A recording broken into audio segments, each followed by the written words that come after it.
Hello again, everyone. This is Rob at Premium Motors, bringing you another walk around video of a vehicle. It's been a while, I know, but like I said in other vehicles, I don't do videos on every car or truck. I just do videos on ones that I find particularly interesting.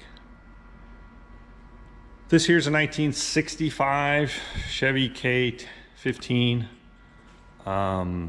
I do believe it was shortened. I believe, and to my understanding, in 65 a K15 would have been a long bed, and it's been converted to a short bed. The VIN number does match the frame on the front, the stamping, the partial VINs on the frame, so I think it's been shortened. But factory 4x4, which you don't see very many of in the 65, 66 kind of body style trucks. This one's had a pretty interesting life. Who knows what it was, but years ago, the gentleman that I bought it from rescued it as a piece of yard art in Washington State. Locally, it was sitting in the guy's front yard, just sitting there to be yard art. He rescued it, did a bunch of work to it, got it back on the road. Paint is older. There is some rust in the body here and there, but overall it's a really solid truck. I think the original color was the turquoisey color that Chevy did in these. It had big old 35s on it with some aftermarket alloy wheels. I have put, these are 33-inch brand new BFGs on an old set of Chevy truck rallies that have been refreshened and restored. Not fully restored. You can see the cap still a little old, but the wheels are nice and true. Somebody had also painted it red at some point. Interior is pretty standard, pretty basic. Black interior, nice carpet, grainy low 4-speed manual with a divorce transfer case. Heater controls work, aftermarket radio works, lights work. This is a dash that I think was actually out of a more commercial vehicle, because the reason I say that, let me get my little flashlight out here on the phone. If you light up behind the dash, look, it says tandem lock, and then over here is this overspeed. So, and there's a tack in it, which is cool. The tack is not working. It's set up to this other tack. It's got MSD ignition and everything on it. So I think that was out of a commercial, more commercial sized truck. Single visor. There's not even screw holes over there for a second visor. Fairly solid. A little rust in the bottom of the doors. Cab corners look like they've had a little bit of repair done. You know, there's some rust bubbles here and there around the hood. All but floors and stuff are solid. I'll pop the hood. If I can remember how to do it with one hand. Gotta squeeze harder. Little bit of rust more in this corner on the hood. Rest is fairly good. Cool thing, it's got an aluminum head, mild built Chevy small block in it with headers. I had to do some work on the brakes, so we got new booster master cylinder for the brake system on it. I had to put a new blower motor in because it was seized, but now the blower motor works good for the heater. But pretty clean under there, as you see. I'll show you underneath. I put the owner gave me this chrome grille that he never got around to putting in. I had to get some new headlight bezels, so I didn't have to give the old ones. Here's the underside shot.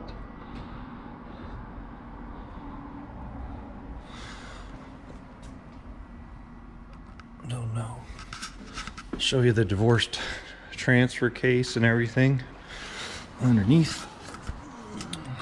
Here's the floor pans. See, they're pretty solid. Frame's pretty good. See right here, this is I think where they welded it and they shortened it. The divorced transfer case is right there. A little tiny short drive shaft up in there. It does have a Chevy truck 12 bolt in it. The casting date on the 12 bolt is I think it's like G13 or 14 of 64. So I think it's or G13, 14, whatever those I remember, and then 4. So it could be a 64 or 74 rear end. The axle code on the tube is BBA. If anybody wants to do any research, I've tried finding it and I can't find axle code BBA. That's Bravo Bravo Alpha.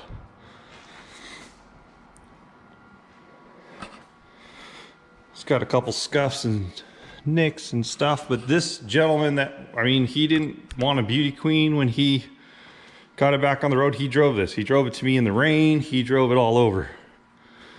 He lived here locally, about 20 minutes from my shop, and just, you know, enjoyed it. Put it together. He drives this stuff, so he doesn't just sit them in the garage. Let me close up the walk around. I'll fire it up, pull it out, mount a camera, and take y'all for a spin. See you in a minute.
Very light, but like you don't get a lot of feel really in it, but it is working good. The shop put that in.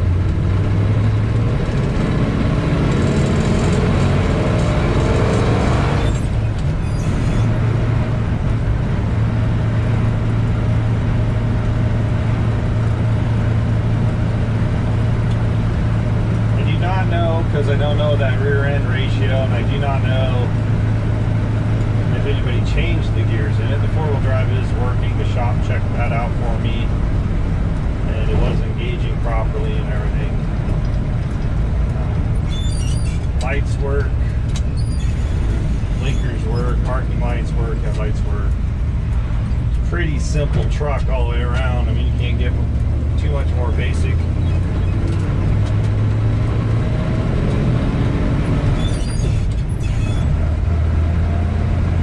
Drive around in second and third, or that's what I call second, third. Maybe it's third and fourth in some people's opinion because of the grainy gear. But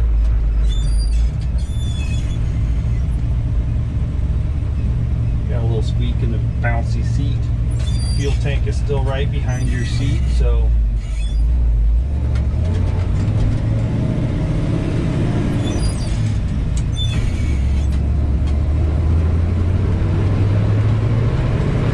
no storage back there. Fuel gauge is working. The other gauges have been put down here. You got volts, oil pressure, which is over 60 right now. Water temperature is coming up. I was letting it warm up and idle while I was mounting the camera. Sitting at about 180.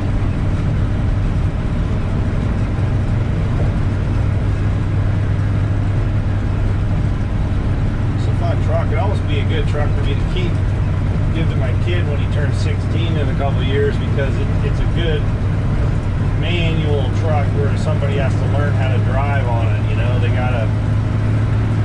there's no nannies, there's not a lot of safety. I don't think this even really came with seat belts. I'm not 100% sure on that, but there were a set of seat belts in it. They were way too short. You couldn't connect them. They didn't reach up through the seat.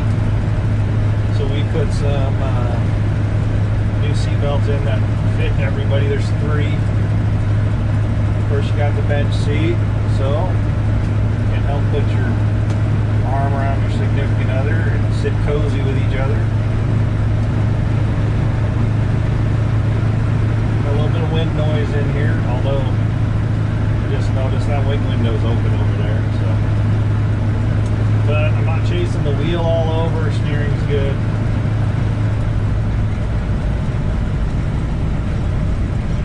Like I say, those tires, those BFEs are brand new. I put those on.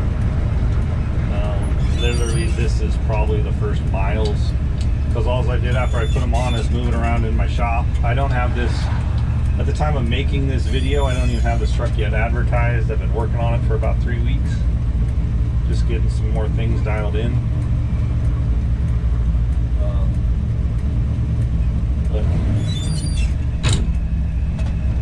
So let the clutch go in a little faster. Don't shift so fast. Let the clutch do something before I just slam it into the second. First. Every vehicle has their learning curve, right? You got to learn how they want you to behave with it.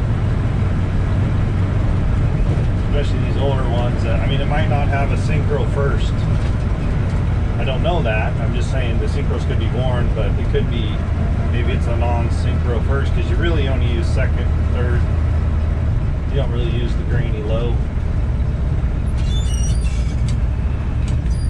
You don't force it, just let it feel it and grab its way in. See if I let's go now. See? If I'm patient with it, it works just fine. When I try and rush it is when I have an issue.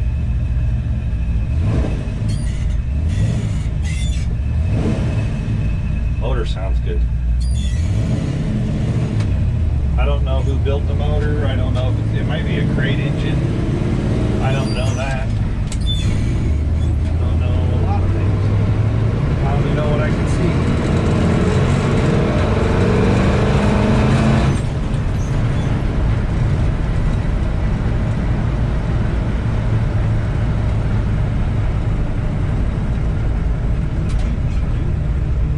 But there you have our little drive around.